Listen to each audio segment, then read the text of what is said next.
Quick question here from the chat.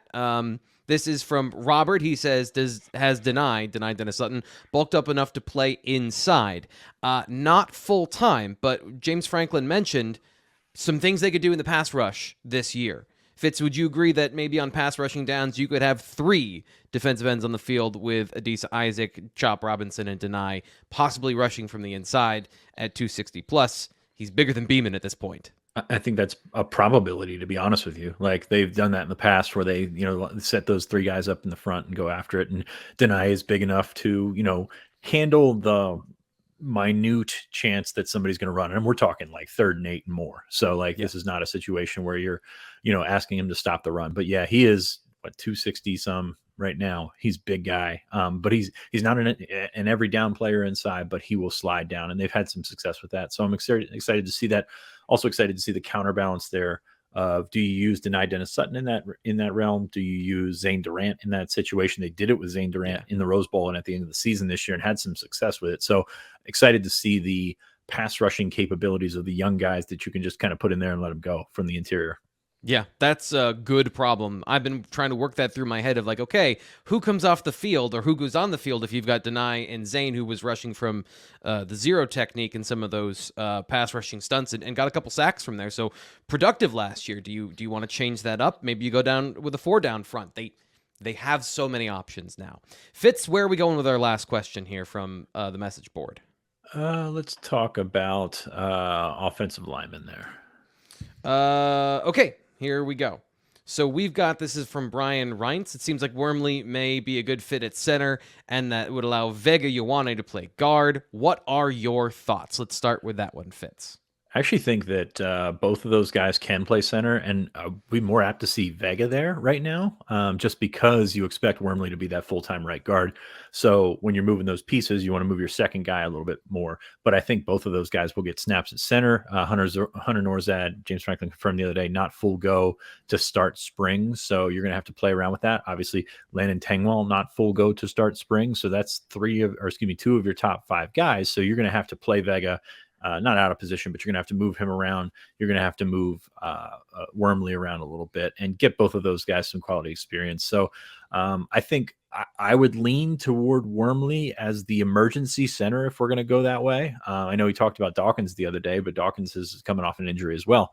But I would lean toward, if a situation happens where one of those guys or Norzad specifically would go down during a game, you slide Wormley to center, you put Vega in at guard. You're asking a little bit less of the redshirt freshman to put him at right guard than putting him at center and having him make the call. So I think that makes a lot of sense from that standpoint. So let me ask you a follow-up question to this, and let's rewind a little bit more than a year ago, where Hunter Norzad is choosing between Penn State and Auburn, and he chooses the Nittany Lions, a huge win in the transfer portal.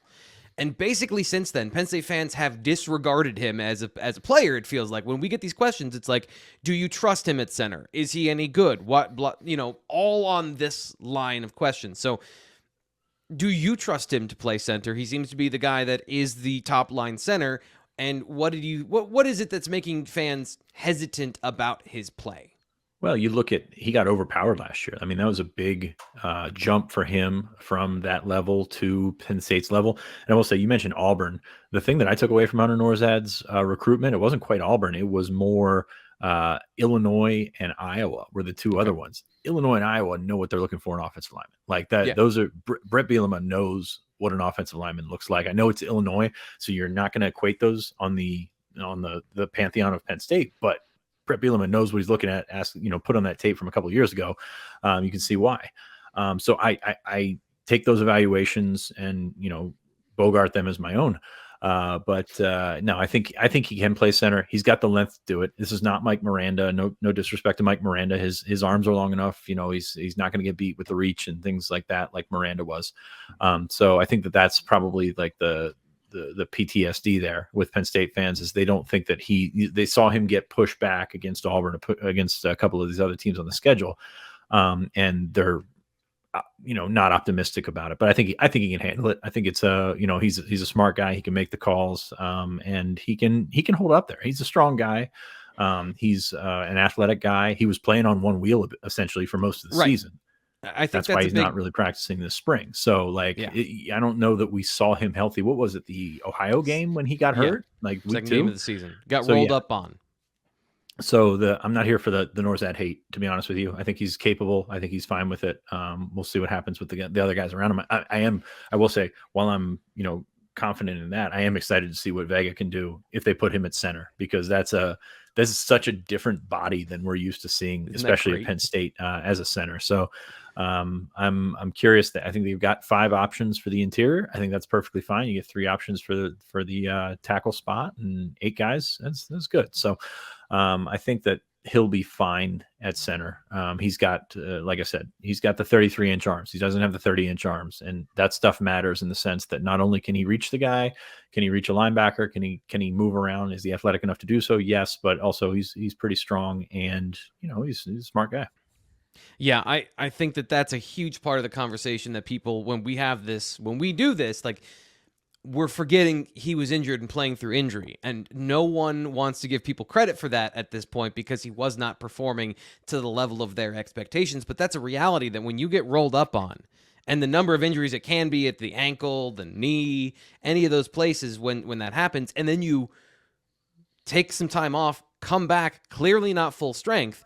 This is part of the conversation that I had with Chuck Losey, that I probably asked the question wrong, but like, when you don't lift in the off season and you are not part of that fully, like you can't squat, can you make up that time of muscle gain and strength in the off season? Because there's a couple of offensive linemen that are in that situation right now that you detailed. What is the expectation for their level of performance? Not that they are good, because their technique and all that stuff make them good, but what is the level of taking the ball and advancing it downfield from their play perspective? And being injured clearly inhibited what we could see from Hunter Norzad. I still expect both those guys to be better this year than what we saw last year. Any final thoughts, guys? The thing there before we move on, what do you expect Penn State's record to be in March and April? 0-0. There's no games. Get healthy, Yeah. get back, do what you got to do. I don't expect Hunter to be an All-American, but I think he's capable of going in there and making it work in the fall. He's been around for a while. His base strength there's a lot to work with there, but yeah, you're right. You've got to work that lower body once you get healthy, and then when you get healthy, you make it work.